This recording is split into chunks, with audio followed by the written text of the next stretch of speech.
Okay. Good evening, everyone, and welcome to tonight's Mid-Atlantic Region NATS event. We are thrilled to have Terence Doyle and Jessica Doyle-Mekkes joining us to talk about overworked and underperforming, how lack of sleep is preventing our students from doing their best work, and what we can do about it. And I can't imagine a better day to do this than the Monday after we have sprung forward.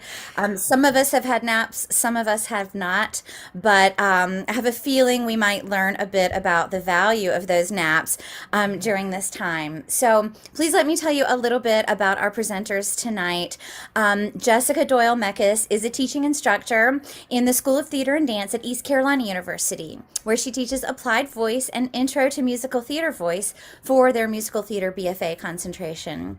She is a sought-after clinician and internationally published writer. She regularly works with both singers and public speakers to gain confidence and harness the power of their voices. She holds an MM in vocal performance and a BFA in musical theater performance, both from Central Michigan University. And she's a level 3 certified teacher of somatic voice work. And she has completed Sherry Sanders' Rock the Audition training. So that is our presenter number one. Welcome, Jessica. And our Thank other you. presenter, I don't want to say presenter number two, just our other presenter is Terence Doyle, who is an author, educational consultant, and professor emeritus of reading at Ferris State University, where he worked for 38 years. Terry has given over 250 presentations and keynote addresses at regional, national, and international conferences, and has worked with faculty on more than 400 campuses around the world. His presentations focus on ways to assist higher education faculty in becoming learner-centered teachers, and how faculty can apply new findings from neuroscience, biology, and cognitive science in their teaching to improve students' learning. The second edition of Terry's 2013 book, The New Science of Learning, was published in 2019 and has become the best-selling book in Stylus Publishing history. The New Science of Learning, How to Learn in Harmony with Your Brain, was a finalist for the USA Best Book Award for 2013 in the category of Education Academics. A new book, also co-authored with Dr. Todd Zarezek, and I apologize if I didn't quite get the name, titled Teaching for Deep Learning, is due out spring 2022, also from Stylus. So please welcome Terence and Jessica. We are thrilled to have you both with us tonight and can't wait to hear all about sleep and its effects on our students. Thank you. Thanks, Lisa. Thanks for having us. Before I start the PowerPoint, I just wanted to give a little bit of background on how we got interested in the topic.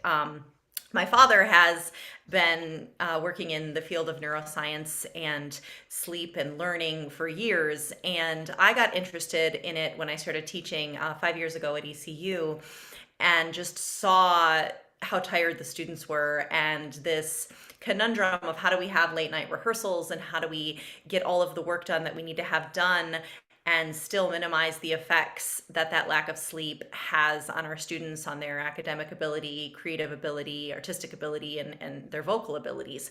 And so we worked together to come up with this presentation, which we've given before and are very, very pleased to give now. So I'm going to go ahead and share my screen and we'll get started. Go, and let me just start all right. Take it away. Okay, I'm going to take over. Thank you all for listening. Hope you find something beneficial tonight. The first slide that you're looking at is something that I just want to stop speaking and have you read it for a moment, and then we'll talk about it.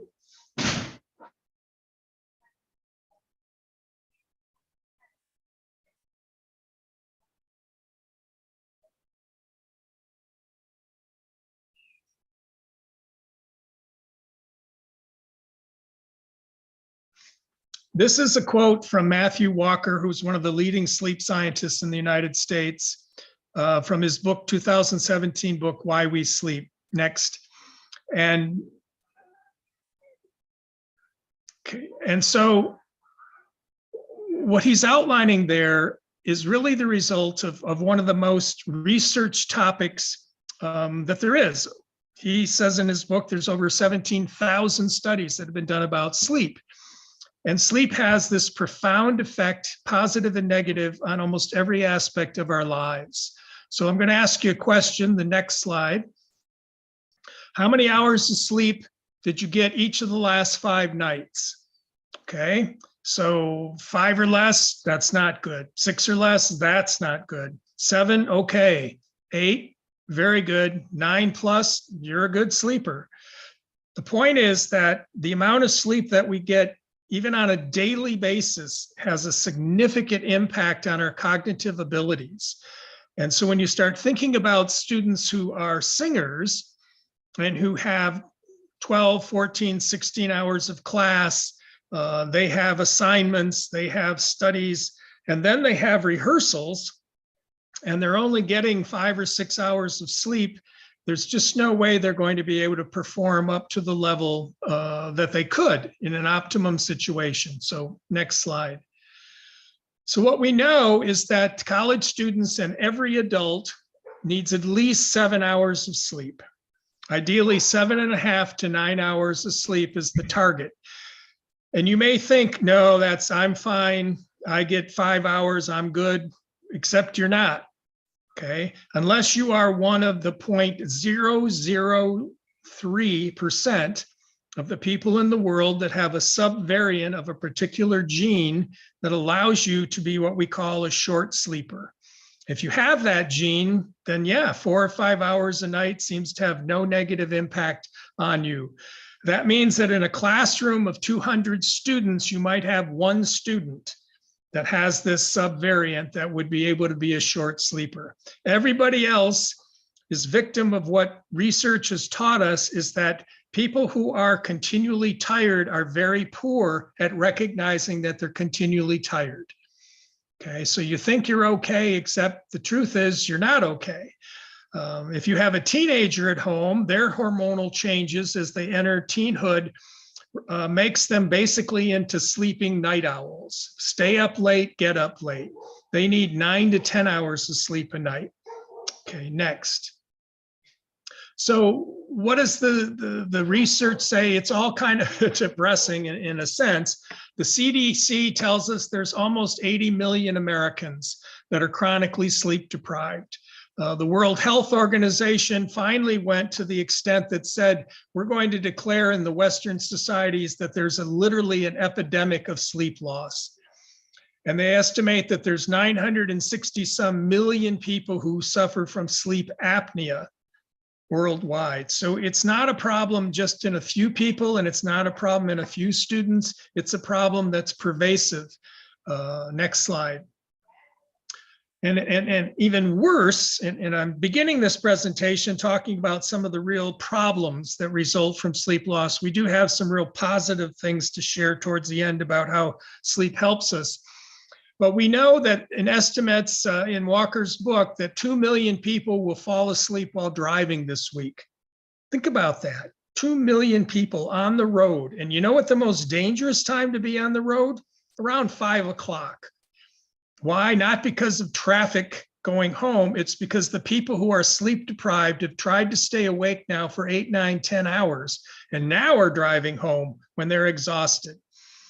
His research showed that truck drivers, because they're prone to obesity from sitting long hours, are 200 to 500 times more likely to involve in traffic accidents. Next slide.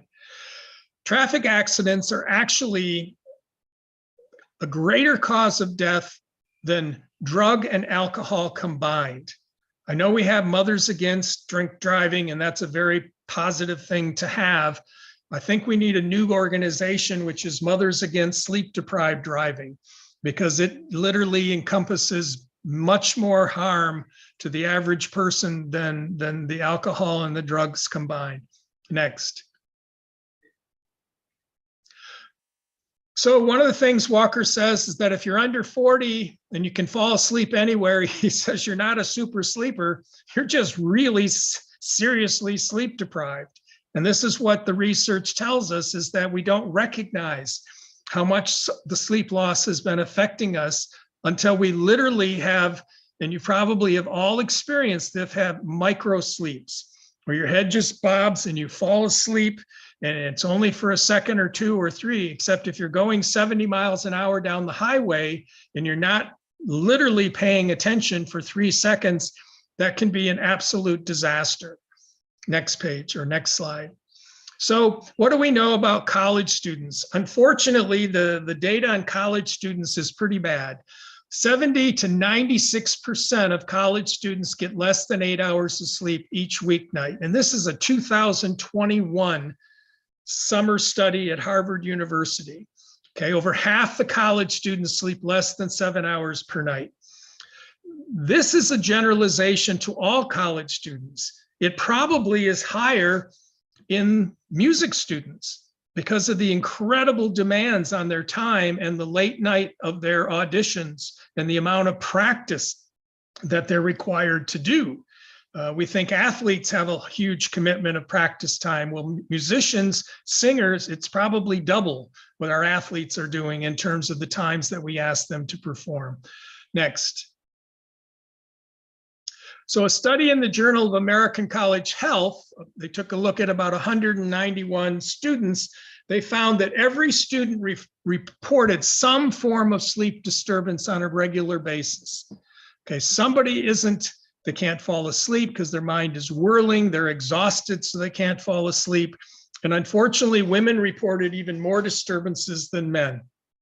The picture that we're drawing is that whether you are a music student or not, sleep is a big issue and it has a profound impact, unfortunately, often a negative impact on academic performance. Next slide. So a study in the Sleep Health Journal, we found that sleep loss has the same kind of negative effect on academic performance that people who were binge drinking or doing drugs in studies that looked at what effect does serious drinking do on performance. And it really boils down to the fact that when your brain gets tired, it simply can't perform at any kind of the cognitive level that you need it to, whether it's recalling information from memory, making new memories, which are made during sleep, by the way. We'll talk about that. Next slide. So the study at the University of Georgia, and this is quite fascinating, they found that 1 in 4 students who reported sleep loss hurting their grades, causing them to miss class or miss turning in assignments. So when we think about not just cognitive performance in class or cognitive performance on a test, we're talking about students who don't go to class because they're so tired, they just sleep. You know, I had students for years and I'd ask them, you know, how many of you nap? And quite a few did. And then I'd say, well, how long do you nap? And some of the students would say 4 hours. And I would tell them that that's not a nap, that's called sleeping. Okay. And if you're taking a 4-hour nap during the day, it's because you're only getting 3 or 4 hours of sleep during the night, and you're really harming your academic performance. Next slide. So one of the things that Jessica and I talked a great deal about as we worked on putting together the research that she did and putting together the presentations, and we've done this a couple times, this presentation, is that colleges need to pay attention to the sleep patterns of their students. Okay, someone who is what we call a night owl, and you're all familiar with that term, a night owl, that is a basic genetic predisposition situation to sleep. It isn't unusual. In fact, it's 30 to 40% of the population are night owls. What does it mean? It means that they stay up late and get up late as the natural circadian rhythms of their sleep process. Okay, and it's not going to change. In other words, when we take a night owl and say, I'm sorry, but you're going to have an 8 a.m. class, what's going to happen to them is they aren't going to be able to change their sleep patterns. They can't fall asleep at 10 o'clock because they normally fall asleep at 2 a.m. Okay, so they're going to show up to your 8 a.m. class, and believe it or not, the research is very clear on this. Their brain is basically still asleep. They're there physically, they're not there cognitively. And so what we do often as teachers, which I'm hoping you, by sharing this, you won't do this anymore, is we tend to see them as lazy, and we tend to see them as not caring and immature. when in fact is they're fighting a natural circadian system of wanting to still be in bed till 10 a.m. Okay, so the discussion of sleep patterns when we schedule students and when we think about rehearsal times and we think about practice times is something that we really need to discuss. And I think it's one of the things that could really help prevent some of the problems that we're seeing related to sleep in higher ed. Next slide. So I'm going to turn this over to Jessica. She's going to talk to you about some of the research that she's done with her students. Great. Thank you. So in 2017, so this is pre-pandemic, just so you're all aware, I did a study on the sleep habits of BFA theater arts and BM vocal performance and education majors at East Carolina University. And so these are some of the results from that. Just a moment here. There we go. So I encompassed professional acting, musical theater, theater for youth, vocal performance, vocal music ed, and theater education students, and sent out an email where they could voluntarily respond on both of the call boards for the School of Theater and Dance and also the School of Music, and respond to a survey. So data were collected in this online survey, including year in school, whether they lived on or off campus, if they were a double major of any kind, or if they in the listed programs. So we have students that double concentrate in, let's say, musical theater and theater education, or if they had an additional major in a non-listed program. So for instance, they were a vocal performance major as well as a psychology major. There were a series of daily time usage questions asking about their sleep habits, both overnight sleep and nap, their practicing habits, studying, meaning outside of the discipline, rehearsing for both university-sponsored productions as well as student-created productions or outside productions, their eating habits, their hydration habits, and their caffeine consumption. And there were also 2 questions concerning their perceived lack of sleep and how they felt that affected or did not affect their academic and creative performance. So the survey obviously does not include answers from all of the students at this university who are professional voice users or occupational voice users nationwide or at this university. And also it was only out in early January because the university was in session. We were not giving exams. And so if you were to continue the survey, it would be interesting to do it post-COVID as well, to continue the survey for a longer duration. Obviously, we may get different results. So the results looked like this. 54 students across the School of Theater and Dance and the School of Music responded to the call, representing first-year freshmen through fifth-year plus students in school. As you can see, 37 of them resided off campus, while the remaining 17 lived in on-campus housing. 13 of the 54 were a double major within the listed programs, and 7 had an additional major that was not listed. And all of the information was de-identified and entered into the database for descriptive analysis. So the sleep habits first. Students were fairly evenly split on considering themselves either a lark or someone who does their best work in the mornings, prefers to wake up early and go to bed early, or a night owl. And even though 46.3% of students were night owls, almost 70% of the students wake up on weekdays between 7 a.m. and 9 a.m. And I know our freshmen in the School of Theater and Dance have an 8 a.m. class, and it is on the roster, and it is required of them. And I don't know if you've ever done music theory at 8 a.m., but I know my brain isn't always ready for that at that time period. 1.85% of students surveyed reported getting the recommended 8+ hours of sleep per night when involved in a production of some sort, which I think is an astounding statistic, and also one that isn't, at least it wasn't a surprise to me, knowing that at ECU, as I'm sure at a lot of universities, we run a 6-day-a-week rehearsal process. Classes don't end till 5 or 5:30, so rehearsal picks up at 6:30 or 7, and you're not out of there till 10. and then you turn around and have those 8 a.m. or 9 a.m. required classes. About 13% of students surveyed think their sleep habits definitely have a negative impact on their academic performance, and about 9% think their sleep habits definitely have a negative effect on their artistic performance. Hopefully that has changed, at least with my students, in the last 5 years, as I have been pushing this presentation and this research on them, and of what a huge effect, as we will see later, that does have. So the second set of questions were about nutrition and hydration. 18.87% of students surveyed report never eating 3 nutritionally balanced meals per day while involved in a university-sponsored production. About 17% report doing so 4 to 7 days a week. And this is interesting. The number of students never eating 3 balanced meals falls to about 5.5% when they're not involved in any production. So there may be some correlation there between that idea of having a later class and then a rehearsal that starts, and particularly if you live off campus, not being able to get something to eat, or eating frankly crap between, because it's something that you have with you, or the limited dining that is available on campus.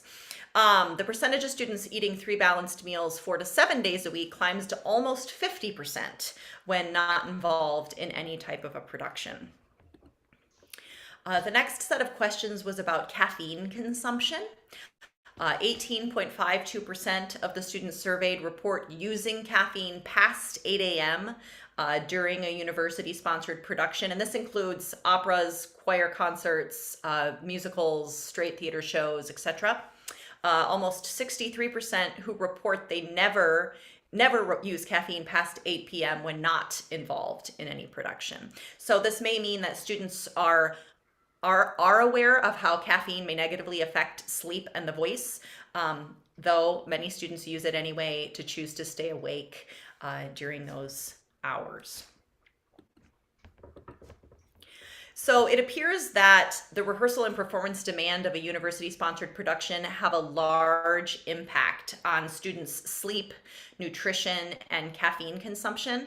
The evening rehearsals, combined with the additional work of a production, requires, in addition to the regular coursework, may be causing students to lose sleep, to not be nutritionally balanced, and to increase their late-night caffeine use. All of which are just great for the voice, right? Yeah. Students may need to be more aware of the negative effect these practices have on their academic and creative performance, as well as their mental and emotional well-being and vocal function. I think this is a huge one, particularly the mental and emotional well-being, which so closely correlates to their vocal function and to their ability to function as an artist and also as a human being. As we'll see later on, the lack of sleep significantly exacerbates things like anxiety, depression, anxiousness. All of those things are exacerbated with lack of sleep. And I know we've all seen the rising numbers and the rising awareness to that with college students, particularly in the last few years.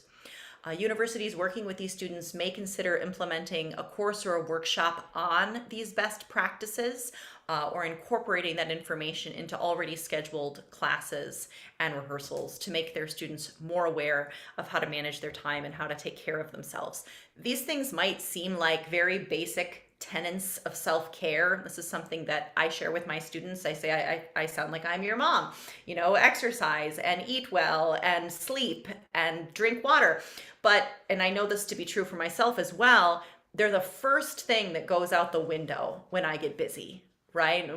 I'm sure we have all been there. I have an early meeting, and so I didn't eat breakfast this morning, or I've been teaching back to back all day and I realize it's 3 p.m. and all I've had is a cup of coffee. Or I have rehearsal, but I forgot to bring something to eat with me. They're like the first things that go out the window when life gets busy, and they're things that have a very significant impact on our well-being all around as a performer and as a person. Faculty, and I would extend this into saying all teachers, not just at the university level, may need to consider the negative effects late night rehearsals and heavy workloads have on their students' ability to do their best work.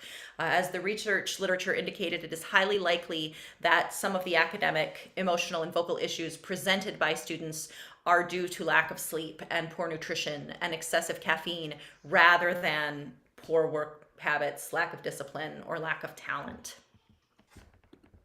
Ooh, let me go back. All right, I'm going to turn it back. Let's talk a little bit in specific terms about what happens to each of us, and in particular students, when you don't get enough sleep. And one of the things I want to stress is that even one night of a loss of sleep has a pretty significant effect on cognitive performance. Okay, because the first part of the brain that's affected by sleep deprivation is the prefrontal cortex. Okay, that's the part of your brain right above your eyebrows. We call that the CEO of the brain. That's where we do a lot of our thinking. The other thing the research shows us is that when we're tired, we're more likely to be irritable, moody. We don't have the same kind of self-control that we normally would have. And there isn't a single cognitive function that isn't affected by sleep deprivation. Next. So one night of sleep, what are we talking about? Well, unbelievable. These are the 5 things, these 4 things and others are exactly what have been found in the research. Difficulty paying attention or maintaining your concentration.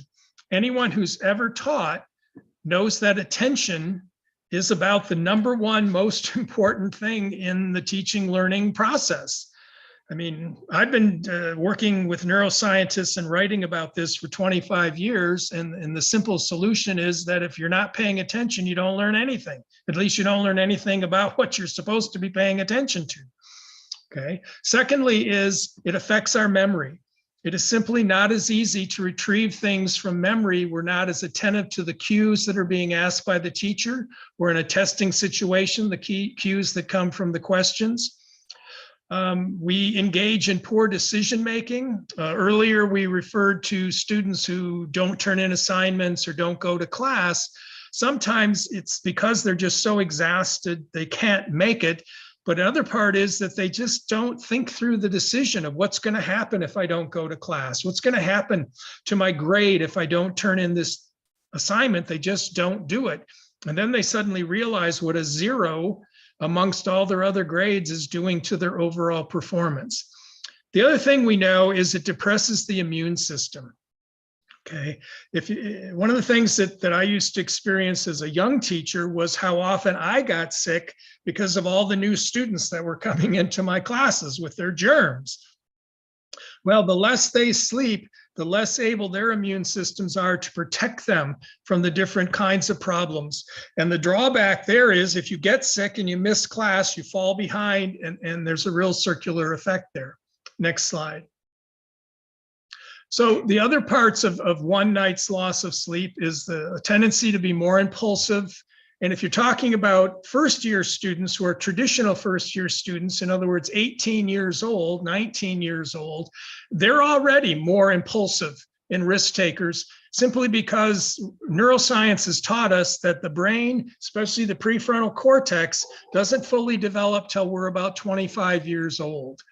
If you're ever curious why car rental companies never would rent anybody a car till they were 25, a lot of it was based on neuroscience findings that people they're more impulsive and more risk takers. And so they were more in terms of likelihood to abuse the car, to get in an accident. We have slower reaction time.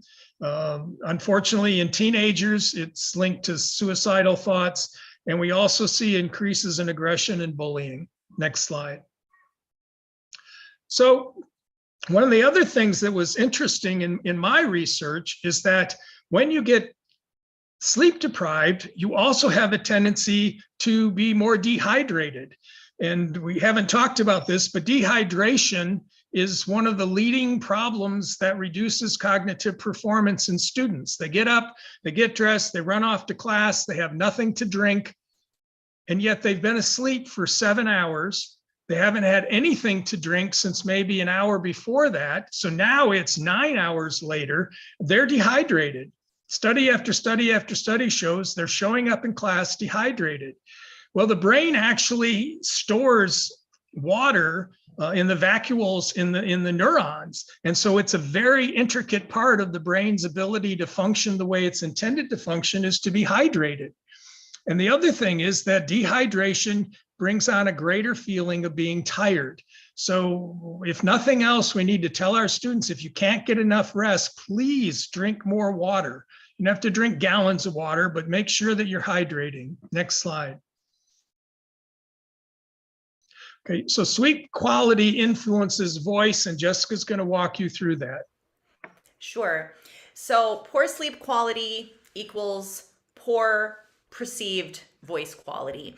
And this study, in 2017 study, their hypothesis was that sleep influences voice, and the worse the sleep quality, the worse the voice quality. And there was a study done, a survey of 862 adults, 18 plus, and there were 3 different surveys that they took on self-perceived quality of sleep and self-perceived quality of voice. So they were only self-assessments. And the literature regarding voice and sleep shows that sleep deficiency can lead to changes in the voice pattern, in the breathing pattern, and that it may contribute to the development of a vocal disorder and also compromise one's communicative competence. One of the results of the study was that the absence of daytime sleepiness, so being well rested, is a protective factor against perceived voice handicap. So in other words, the adults that weren't feeling tired during the day felt like their voice was feeling better and sounding better during the day. And the presence of daytime sleepiness was found to be a damaging factor. So the more tired they were during the day, the more that they perceived to have vocal issues. And I see this in my students. I see them coming in for lessons and, oh, I'm just exhausted. Oh, my voice just isn't there today. Oh, it's just, I sound croaky, or I have morning voice, or whatever it might be. And so the results of these surveys corroborate the literature, confirming that a good night's sleep is a fundamental factor in adequate voice production. Lack of sleep produces recognizable, consistent, and measurable negative impacts on the voice. When a person is sleep deprived, someone who knows them might say, you sound tired, you sound croaky, you sound rough, you don't sound too bright, you sound down, you sound flat, all of those different things. And so in this 2011 study, there were 15 participants who underwent 24 hours of sleep deprivation. And at specific intervals during this 24 hours, they were recorded reading a standard passage, and the results indicated that the voices deteriorated. The team of trained listeners perceived that the voices sounded more tired, specifically rougher and less brilliant. And the acoustic analysis revealed that the mean fundamental frequency or pitch fell, providing some validation for this idea that I sound croaky, or I'm not so bright, or I sound down also. The article goes on to talk about sort of fatigue, this particular author's work with what was called voicecraft and fatigue proofing the voice. So if anyone wants to look into voicecraft, that is not my expertise, but it is out there. So voice deterioration obviously is most obviously a concern for professional voice users, for actors, for singers, which is why we are all here, and for broadcast personalities. And as we know, singers at many different levels, particularly at the collegiate and professional level, are at an increased risk for experiencing these voice difficulties, which I'm sure Wendy talked about the other day, as this is from her book, because their voices are just used more frequently and at a higher level in demand than the average population. So estimates of voice disorders among occupational voice users have been as high as 58% and are thought to be even higher among music, drama, and PE teachers. And this is a point I just wanted to make for us all, as we are singers and teachers, that we also need to be aware of the impact of taking care of ourselves and that sleep has on our voices, both when we're teaching and when we're performing. There we go. So stress, sleep, and the voice. Results from a survey assessing risk factors for voice problems, vocal health practices, and singing voice handicap at two major music conservatories in the United States found that the effects of stress, which we will see coming up, are made worse by sleep loss, is the most significant contribution to vocal handicap, regardless of observance of other additionally commonly recommended vocal health and hygiene practices. So reducing voice use, hydration, avoiding certain foods, dealing with LPR, warming up, cooling down, SOVTEs, all of those things were, even when you had them and students were observing them, stress was still the most significant, had the most significant negative effect on the voice. And I will turn this back over. So let's talk some of the positive things about getting enough sleep and why this is something students need to know, that, you know, if you can get your schedule together and you can make the effort and you can get in a good sleep habit pattern, that you get a lot of benefits. And the benefits are physical, they're emotional, they're mental. So what does it do? Well, everybody knows that when you get a good night's sleep, you feel a lot better. It renews your energy. What many of the students may not know is that part of the time that we're asleep, the first half of our night in which we are in non-REM sleep, our body spends a lot of time trying to heal our wounds, repair any damage that's been done to the body, whether it's bruises or cuts or any of those kinds of things. It helps the body recover from, if you've been working out, and injuries. All of those kinds of things happen mostly during non-REM sleep, as well as a good night's sleep then automatically maintains a healthy immune system. It's one of the biggest factors in determining whether or not you can keep your immune system functioning the way you want it to, is to get enough sleep. Next slide.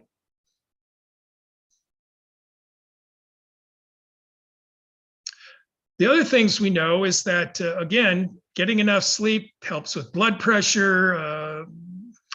One of the things that most people don't know, and this is fairly new in the research on sleep, is that when we get enough sleep, okay, and we get into our REM sleep, which is the last half of the night, our brain has the ability over time to actually mute the traumatic parts of dreams that we've had. In other words, if you've had a traumatic incident in your life, and we're not talking about PTSD, that's a deeper and higher level of trauma.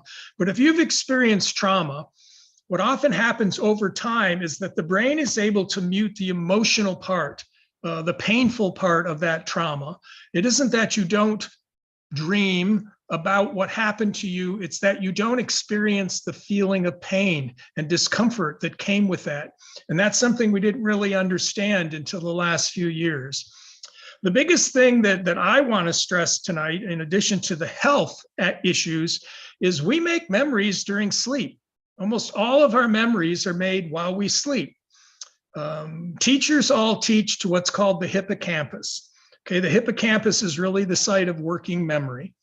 And when you go to sleep at night, the hippocampus sends any important information that a student wants to keep to the prefrontal cortex, again, that area of the brain above your eyebrows, which is a much more stable area to hold on to that information.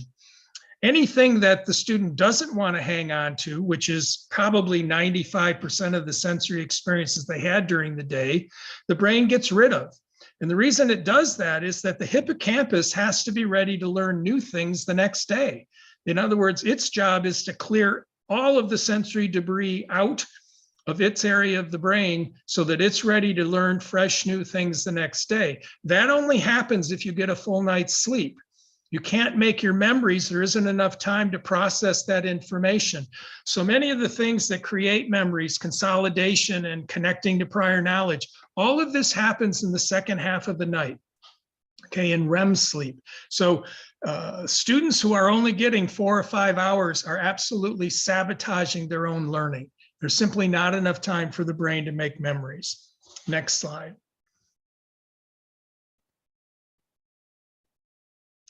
So, excuse me. One of the things that happens during sleep, in addition, as we're making memories, is we sometimes figure out the answers to problems and creative solutions to things that we've been struggling with. And the reason is, it's like the analogy I'd like to use is a big jigsaw puzzle. You go to bed and there are still pieces missing. But during sleep, the brain constantly seeks, by the way, I didn't mention this, but this is helpful and this should be shared with students. When you sleep at night and you're processing new learned information, your brain will actually seek out every single memory you have ever made, trying to find connections of the new information to prior knowledge. And when it does that, sometimes those connections become the final piece of that puzzle.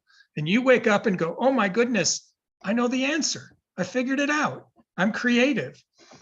Another thing that most students don't understand, especially non-vocal students, but music students, is the brain actually practices thousands of times new motor movements, new motor activity that was learned that day. There are studies that show that pianists who are struggling to perform a particular piece go to bed, sleep on that piece, and wake up being able to play it better the next day, because the brain literally practiced those motor processes and cognitive processes over, in fact, they estimate thousands of times during the night. So as I mentioned before, the brain readies the hippocampus by clearing it out, getting rid of the sensory debris that's unnecessary so it's ready to learn the next day. Next slide. Okay, as I mentioned, it helps us solve problems, promotes creativity, and then something that all of you who are over the age of 25 or 35 or 45 or 55 or 65, because I'm 70, need to be really aware of is each day, every time you fire your neurons, you create what we call neurotoxins. Okay, they're the simple, natural metabolic waste that comes from the chemical and electrical processes that take place in the brain.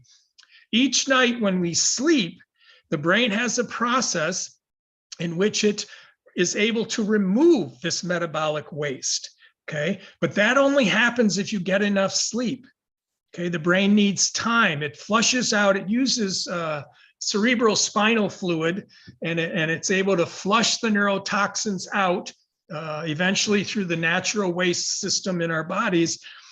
And the point here is that this flushing of the metabolic waste and the neurotoxins, or the lack of it, has been tied to why we see an increase in dementia and other kinds of neurodegenerative diseases.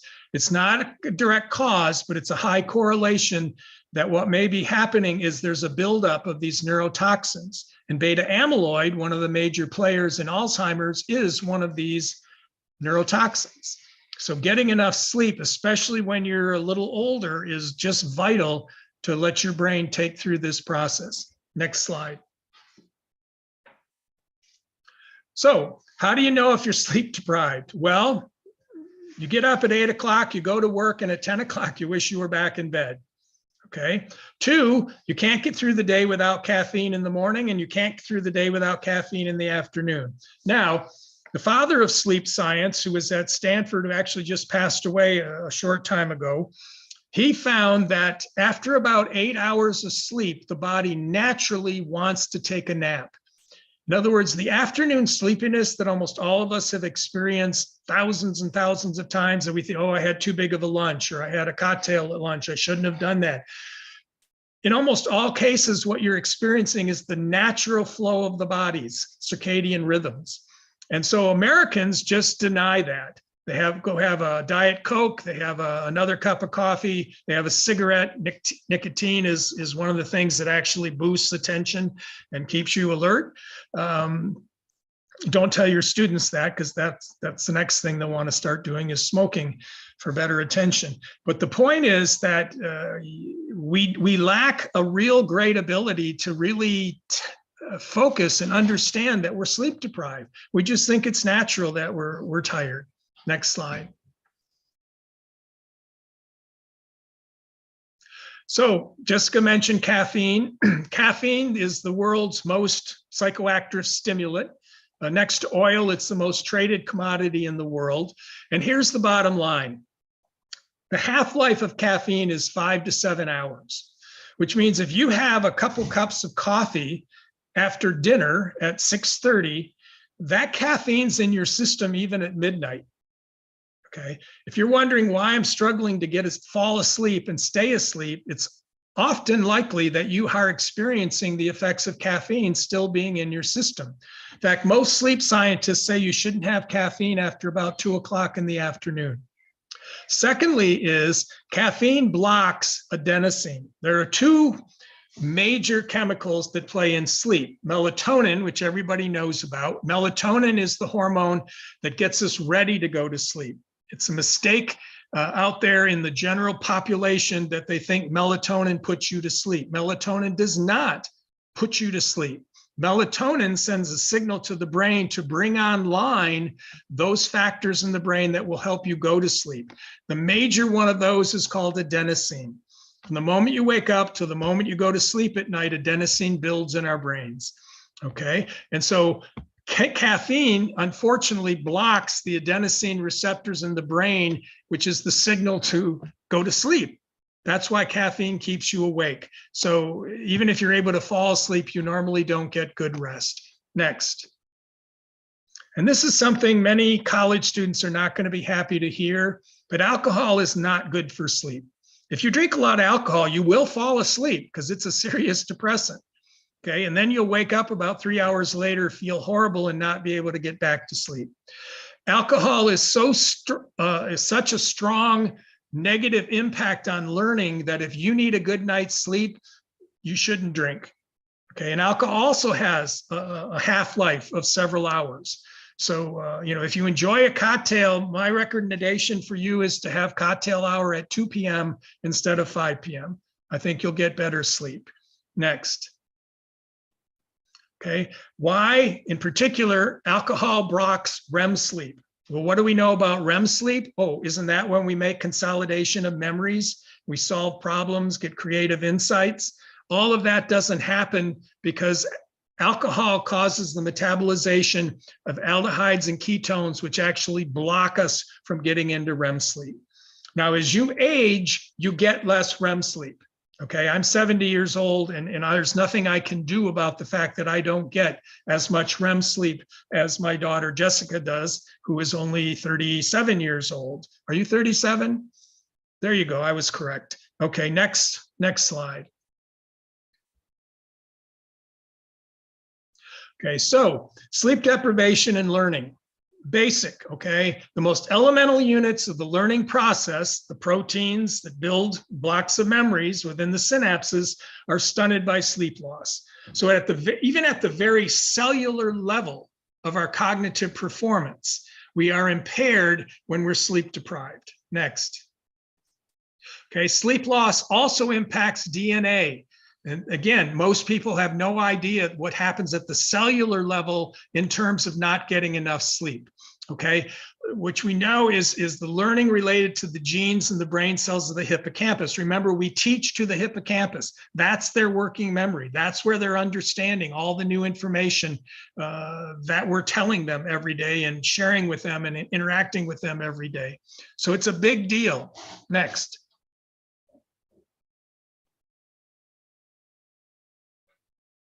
Okay. As I mentioned earlier, everyone who's ever taught knows how important attention is. And unfortunately, the more tired a student is, the harder it is for them to pay attention.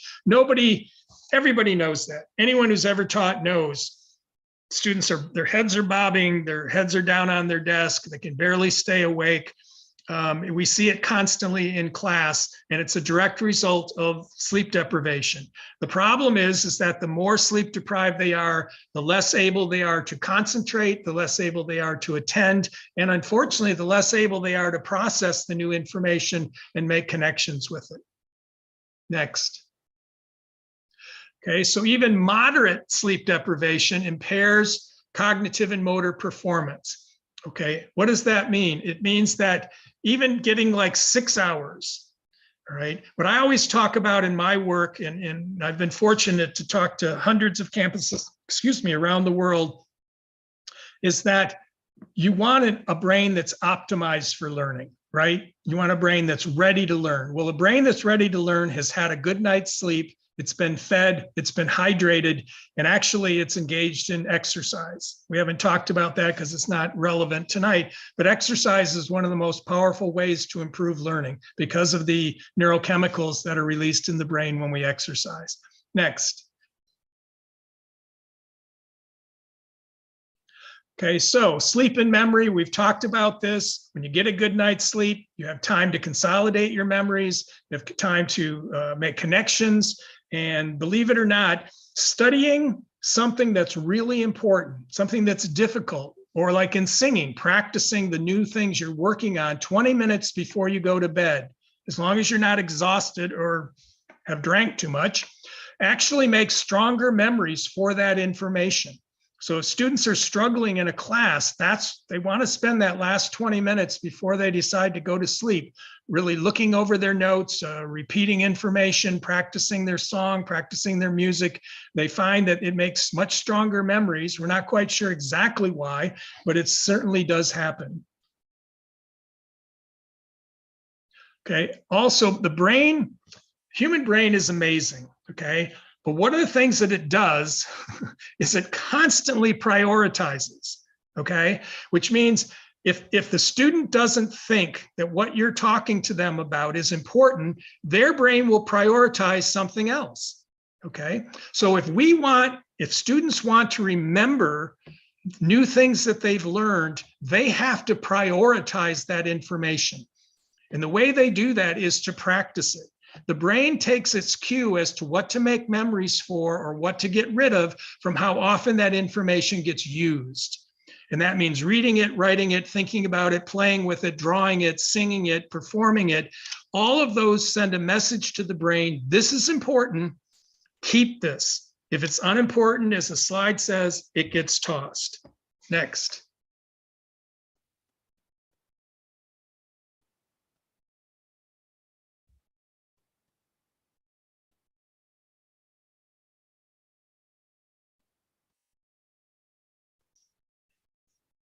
No more slides.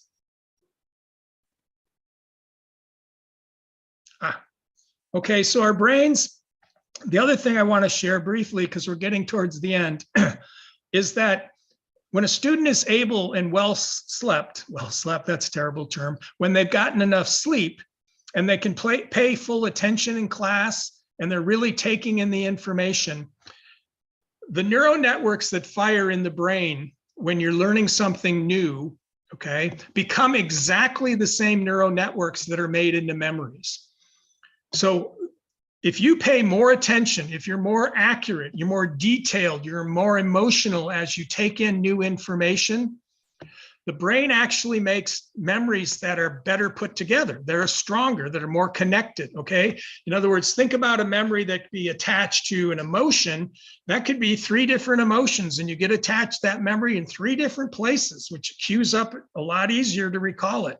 Okay, the same thing with using multiple senses. We make visual memories, auditory memories, we make tactile memories, memories for smell, taste, all of these kinds of things.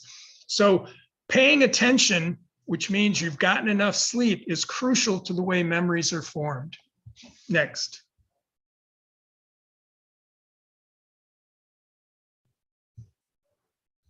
And what sleep does is it simply protects these memories. What we study just before sleep, as I mentioned, makes more powerful memories. Okay, this is one of my favorite images. Okay, National Napping Day. I think once a week we should have a napping week day, but I love this picture. Okay, next.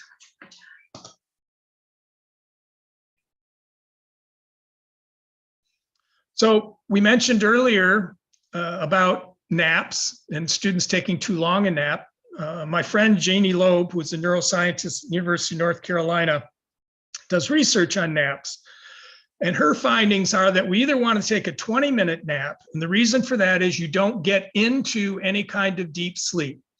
Okay, if you've taken a 50 or 60-minute nap and you've awakened and you feel terrible, it's because you've awakened in the midst of a sleep cycle where you're in deep sleep. Okay, we want to either do 90 minutes or 20 minutes. Okay. And you can do restful awake. You can just sit there with your eyes closed for 15 minutes and do mindfulness or meditation or just wakeful rest. And all of those benefit us in terms of the way a nap does. But 20 minutes or 90 minutes is what we're shooting for with naps. 90 minutes is an entire sleep cycle and you'll wake up feeling fine. Okay. And then we, as I mentioned before, and this is a big deal to anyone in the music areas, is that we process motor activities thousands of times during REM sleep. And of course, REM sleep is the second half of the night. So if you're only getting 4 or 5 hours, you basically aren't getting any of your REM sleep. Okay. Next.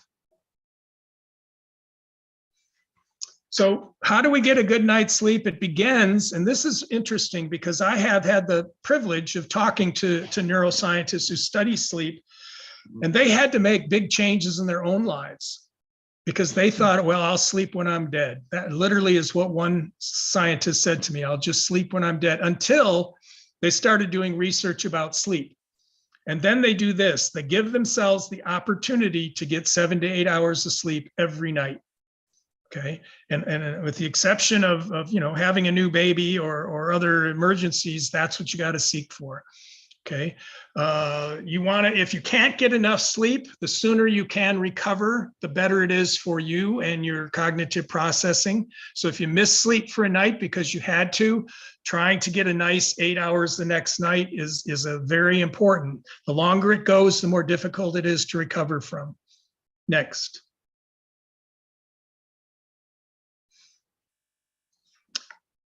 In fact, I have been reading just in the last 6 months that good sleep is being more and more tied to having a very defined bedtime and a very defined waking time.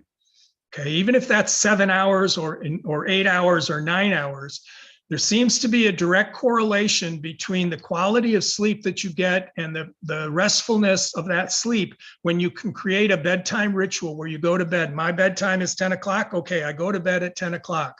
Okay, and I wake up at 7 o'clock or I wake up at 6 o'clock, and you get into that routine, and they suggest that you even keep that routine even on the weekends. Okay, so next.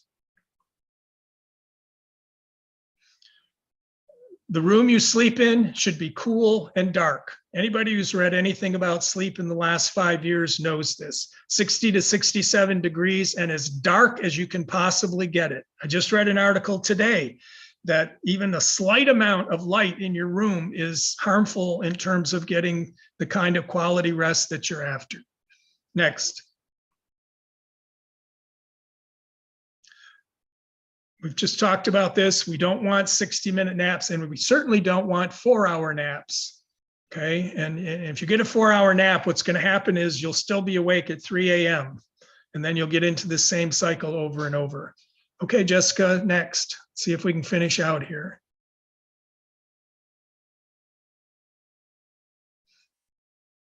Many of you probably have read this. It's been in the literature for probably now close to 10 years. But we simply want to turn the lights down in our house in the evening. We don't want bright lights, and we certainly don't want to be staring into screens unless you have what I have now, what almost everybody has in their new glasses, are lenses that block the blue light. Okay, hospitals had to change from blue lights to red lights because they were literally impairing student or patients' recovery because they weren't getting good sleep because of the blue lights. So you want to not do a lot of screen work late at night, and you certainly want to turn your lights down. So we have 2 minutes under. How about that? That was good. Thank you very much for listening. Go ahead, Jessica. Oh, just thank you very much. Well, thank you all for that. That was simultaneously encouraging about what we can do and terrifying about the things we might not be doing. But thank you. Does anyone have any questions? We'll go ahead and open up the floor for a few minutes and see if anyone. Yeah, Mark, go ahead. It was wonderful. I've listened to sleep podcasts and different things, and it was great information. You mentioned something about you can't increase your REM sleep at this stage in your life, and I was wondering about age, because I can't sleep. I feel like I can get to the 7-hour mark but I really rarely get beyond 7. I can't really get to 8. I don't know how to get to 8. Is there for people that are getting older, is that just a reality? And how would you address that? And I have another question after that, if I can. Mark, it is. Unfortunately, the older we get, the more difficult it becomes to get to sleep and stay asleep as long as we like to. Not every sleep scientist has a good handle on that. There's by the time you're 70, you get only about 10% of the REM sleep that you were getting when you were 30 years old. So there's some factors that I'm not saying that they can't figure this out and that there might not be solutions out there. We don't make very much melatonin as we age. That's why you see melatonin in a lot of the sleep aids, is because the past 60, you're not making anywhere near the melatonin that you used to make that was, telling your body you're ready to go to sleep. If 7 hours isn't making you feel the way you think you should feel, it's worth having a conversation with a physician about that, whether there's other things going on. But it's pretty natural as we age to become harder and harder to get her to sleep. And secondarily, you said keep your room quiet, but I'm one of those, I like to have noise to get to sleep, like kind of a machine, or I just can't have complete, like, dead silence. In fact, this might be bad, but I actually listen to podcasts I don't know if it just distracts my brain from thinking about my stuff, but it turns my brain into a different cycle. Yeah. Any comment, or should I work towards where I can get to the place where I can sleep dead quiet, and will that make it better or not? Two things. One is, you don't really want to move away from a habit that you've developed that works for you. Listening, sometimes people have white noise machines and other things going on. And over time, your brain tends to habituate those sounds. So even though they're there, you're not really conscious of them. Some people say you shouldn't read before you go to bed, because if you read something emotional, then your brain starts thinking about that. I find that reading puts me to sleep. So I do read before I go to bed. So I think a lot of it is what habit works for you, especially because you're older and you've developed those habits. And I don't think I'd want to be. I do think there's a big connection between having a cool enough room and being able to fall asleep and stay asleep. I've even told students sometimes that are struggling to take a towel and a bag of ice and lay down your head on the ice for about 10 minutes, because you're really talking about cooling your brain. Interestingly enough, you're trying to cool your brain down. The other thing is, you take a hot shower, a hot bath an hour before bed, and your body starts cooling down in that next hour. And that's actually a good position to be in to go to bed, to go to sleep. Yes, I've heard of that one, but you have to do a certain amount of time before. Yeah, that. Exactly. Yeah. And you don't want to do any kind of real active exercise before bed. Then you get your heart all pumping and you get all worked up, and there's a lot. Yeah, that's why there's 17,000 studies. There's a lot to it. I'll let somebody else ask a question. Thank you. Yep. There are several questions in the chat. The first one is, do you have any advice for night owls married to larks? No. Good luck. You are one.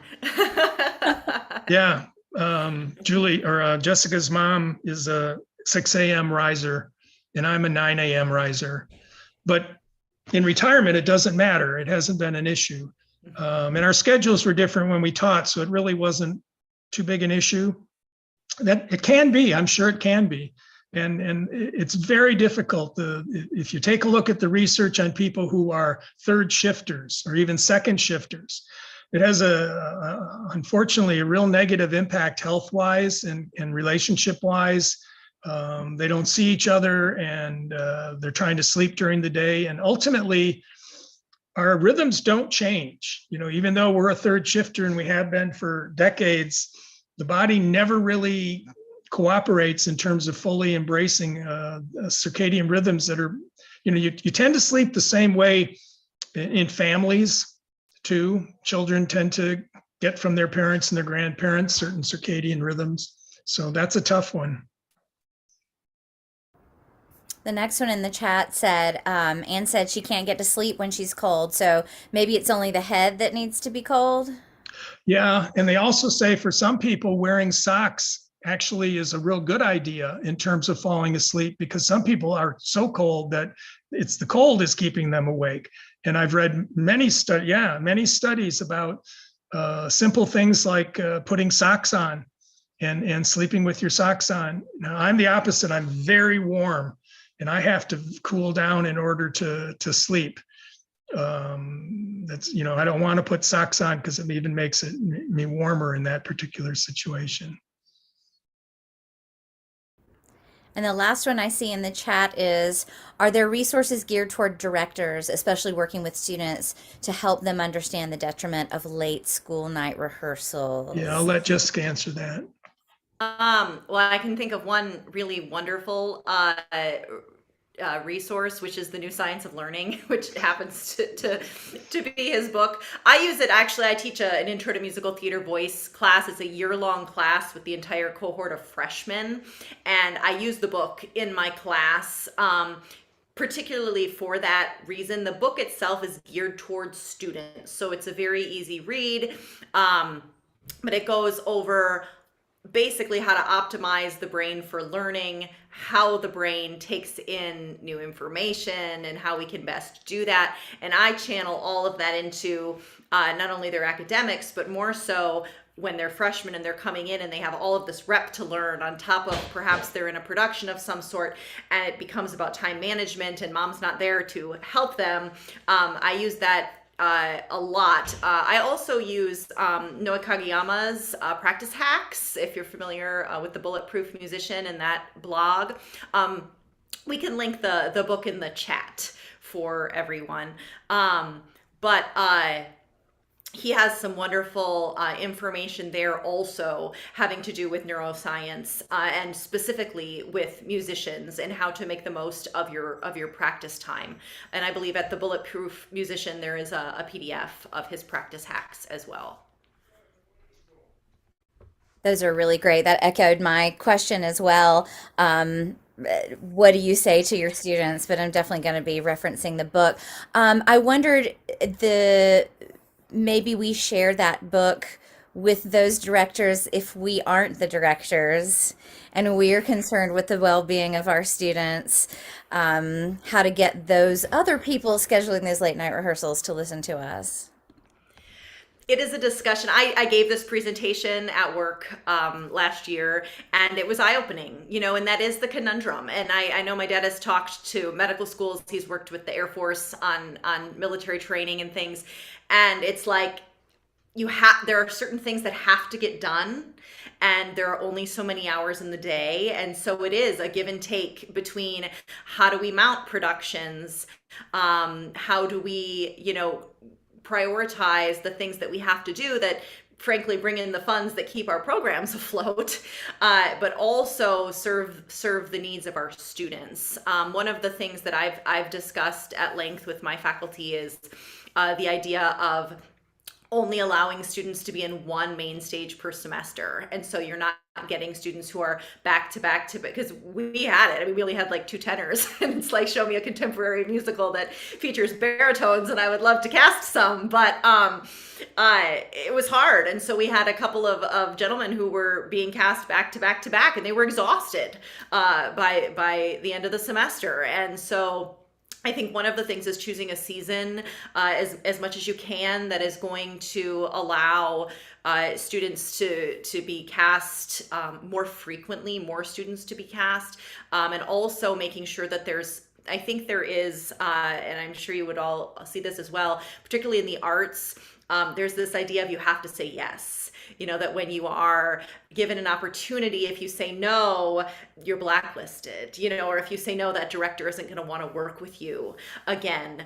And we have students who then get into this habit of saying yes, and all of a sudden they're in choral rehearsals, and they're in directing projects, and they, wanted to be in the main stage musical, and they're also preparing their auditions for summer work, and they're also perhaps preparing their master's auditions, and it becomes too much. And they're not doing any of those things particularly well because they've been afraid to have the attitude of saying, no, I need to step back from this. So that's just another suggestion that I have made at ECU, is the idea of limiting perhaps university-sponsored experiences to, or then being able to serve more students, making them aware of the academic and creative consequences of not taking care of themselves and sleeping. So that's my advice with that. And I was just going to link the book, or put the title of the book in the chat for everyone. Oh, that's great. Thank you. Anyone else have any other questions? I think Mark has another one. Yeah, I'm sorry. This could go on and on, but I want to ask a question about juries. And I don't know, this is what the way we do it. It's at the end of the semester, probably like most, towards final exams, when probably everybody's exhausted for various reasons. Does anybody do anything differently regarding juries, like to counteract the tiredness factor? Because it's like you're developing your voice and then you're too tired to even demonstrate maybe what you could. I didn't know if there were any changes you guys made. Go ahead. I will say, Mark, that at our school, sometimes in the fall semester, we do the juries before Thanksgiving, because Thanksgiving, or like those couple of days right before we break for Thanksgiving, so that the students can work on all of the other things that they have to do and just come to the lesson for refreshers for the last couple of lessons of the semester. And it takes a load off of the students as far as responsibility. And it would be nice if we could do that in the spring semester too, but it is a little weird to have your jury before the end of the lessons are done, and it shortens the time that the students have to prepare the material. But as far as time management and just physical exhaustion from the amount of performances, Christmas and the like that they are involved, that made a big difference. Yeah, that's wonderful. I know, Dad, you had worked with medical students about sort of the same idea of the culture of being overworked, or the culture of having long hours. Right. I don't know if there's Yeah, anything there to share. it's the same thing you were talking about, Jessica, with performance and performance and performance. And the medical profession has cut back. They don't have students on these 72-hour stay awake rotations anymore, but they still have them on 24-hour, and they require them to nap, but they don't nap. And if you read the literature, the bottom line is that a lot of the mistakes that are made in medicine are mistakes from sleep deprivation. It's simply a result of being tired. And, they struggle because they have, it's expensive. They don't want to extend medical school beyond the years that it is. It's really expensive.